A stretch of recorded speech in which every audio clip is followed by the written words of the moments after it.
Last year here at FHS, a new tradition was started of recognizing students for their acts of kindness. This gives you the opportunity to nominate students and staff for random acts of kindness. Like last year, the boxes are located in the cafeteria, near the library, and upstairs at Hall. In order to nominate someone, fill out one of the slips near the box in its entirety and place it in the box. We're trying to create a culture in our school that's about being kind and being inclusive and being a good person, and this is a way of recognizing that and promoting that and making it an important part of our campus. I think it's something that we want to be out there because we want it to be something that is obvious, that we are saying this is something that is important to us. I think that this is one step in that direction. We would like for Frisco High School to be the high school campus in Frisco ISD that's known for the way we treat each other and treat other people. I really enjoyed seeing all the different acts of kindness come across. Some of them were very sincere. We like promoting students that are doing that, and we think it really just adds a positive nature to our school campus. Winners will be announced weekly beginning in the next episode of Racc TV. It's always great to be recognized for good deeds. For Racc TV, I'm Maria Lawson. Can cheating ever be justified, and if so, how? Cheating can't be justified because the grade that you get is not like what you actually know. It's what the person you cheated off of knows. And so like when you go to college, you're not going to be prepared, so you shouldn't cheat. Cheating is never justifiable. If you're really stuck and need help, ask your teacher, go for tutorials. I'd rather cheat than repeat. In the 1940s and 50s, when many of your grandparents were growing up, about 20% of students admitted to cheating in high school. According to recent stats, about 60% of high school students admitted to cheating on a test within the last year, and 33% admitted to plagiarizing an assignment from the internet. Why has there been such a drop in ethical standards? In talking with students over the course of the last couple of years, it seems like that it's been more of an issue of our morals are different than yours. You're an older person, you think these things are wrong. I'm a younger person, I don't necessarily think that cheating is wrong anymore. I think it's just another tool to be used to be successful. Though many students still regard cheating as unethical and dishonest, there are others who are willing to rationalize it. No, it is not justifiable unless it is for a good cause. I think you should cheat whenever you're failing, or just whenever you feel like it. It's morally wrong and not right to do so. I don't believe so. I don't think it's justifiable, ever. Yes, I think it's justifiable for a student to cheat. Because sometimes, you just got to do what you got to do. You know what I'm saying? It's just life. It's never okay. And the reason for it is, at some point, it's going to come back to bite you. Either it's going to show up on a quiz or a test, SAT, college. It's going to show up that you don't actually know the material. And on the other side, you're stealing the intellectual property of someone else. You're taking their work and passing off as your own, which morally and ethically is wrong. It really offends me that I work so hard and I work with honesty and diligence and integrity. It's offensive when someone chooses not to have the same work ethic and then chooses to take shortcuts on something that it's taken me a very long time to create and to carefully think about what they need to be doing. The satisfaction of doing it by yourself is way better than just doing it by cheating. I feel like if you are desperately failing that class and you have no way out, you have no mercy, you have nothing better you can do, when in doubt, cheat it out. Some people are willing to sacrifice integrity for a temporary gain that, in the long term, has no value. You're going to be hard-pressed to find anywhere on the planet a culture that doesn't value hard work, a culture that doesn't value growth, and a culture that doesn't value the development of good character. It feels good to grow in what you know. And when you cheat, you just blow all that away. You just say, I want the grade, I want that number that says that I know this. Well, the problem is you don't. The grade indicates that you know it. But somewhere down the line, somebody's going to ask you the question. It's going to be a whole lot more important situation than just high school. They're going to ask you the question or the questions expecting that you know, and you're going to be exposed for the fraud that you are. The penalty for academic dishonesty is clearly spelled out in the student handbook. If you are caught cheating, you get a 0 on that assignment. If you were the one who was helping someone to cheat, you would also get a 0. If it is a project, then you could get a 0 for the whole project or a portion of that project, depending on where the academic dishonesty occurred. Many of the standard deterrents no longer have the effect they once did, and Frisco ISD is looking at additional steps to discourage academic dishonesty. Something that we've kicked around that we know other schools are doing is looking at it as it relates to us writing recommendation letters. We feel like that's something that would have a direct effect, or if we say, you know, you're caught being academically dishonest, I don't feel that I can write a letter for you as a letter of recommendation.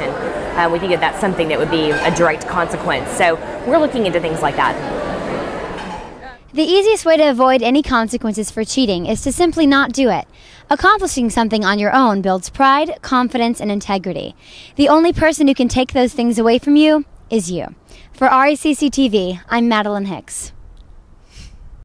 Are you interested in taking a class that allows you to explore different career options and also gives you the chance to interview professionals in your topic of study? If so, Independent Study and Mentorship is the class for you. ISM gives students a chance to not only narrow down what they want to study in college, but also let students find a mentor to work with and shadow as they gain real-world experience. The purpose is really to provide opportunities for driven, high-achieving students to do a focused study on a topic or career area of their choice.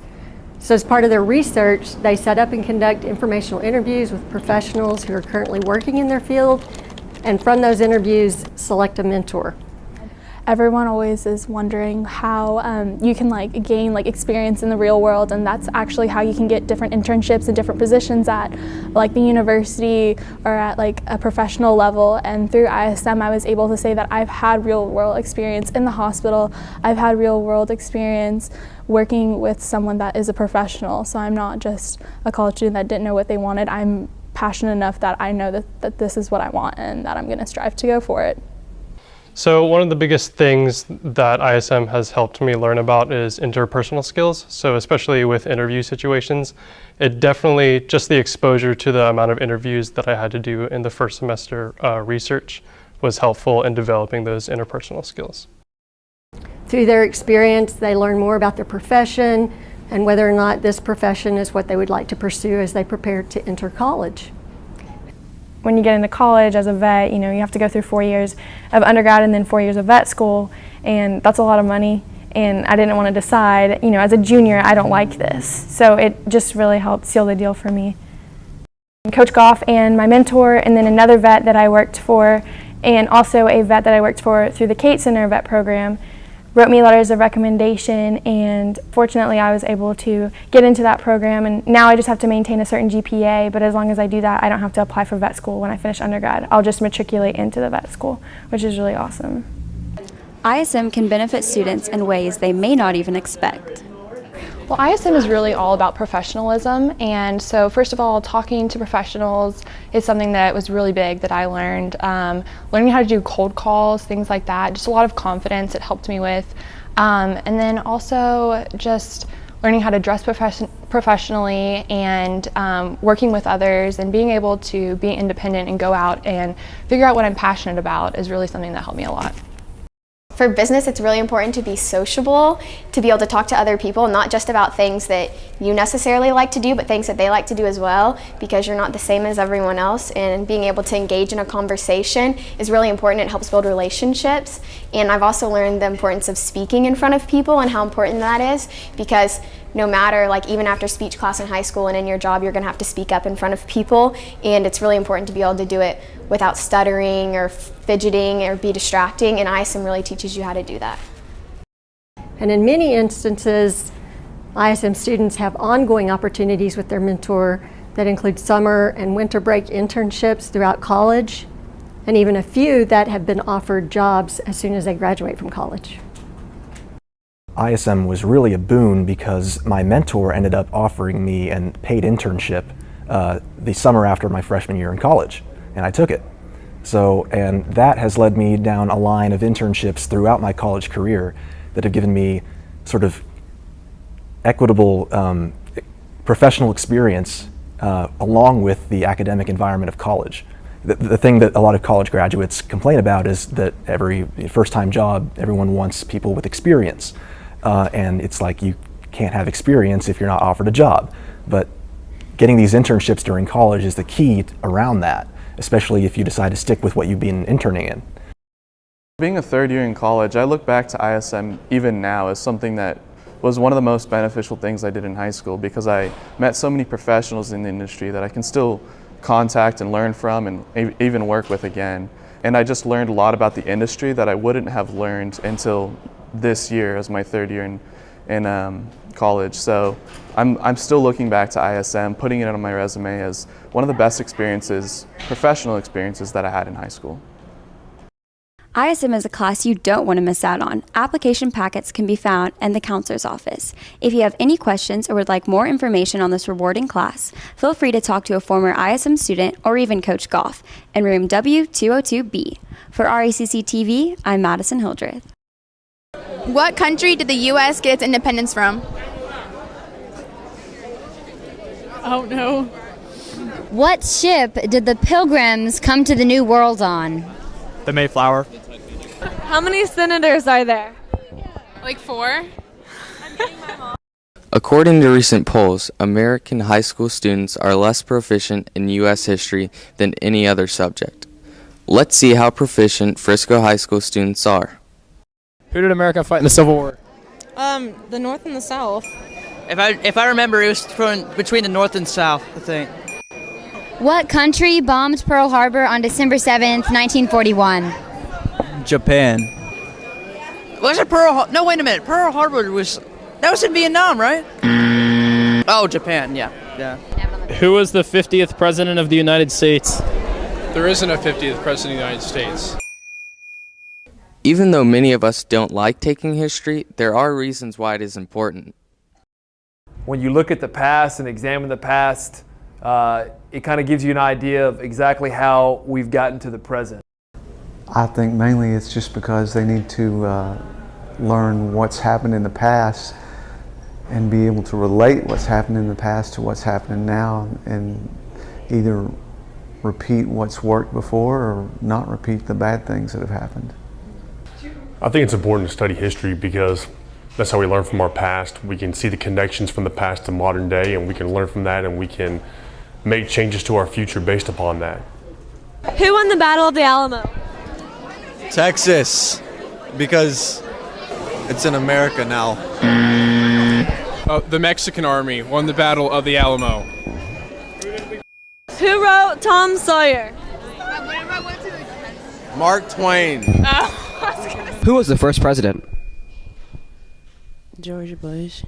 You said that a little louder. George Bush. What country did the U.S. get its independence from? England. How many terms did Martin Luther King serve as president? He wasn't president. What ship did the Pilgrims come to the New World on? The Mayflower.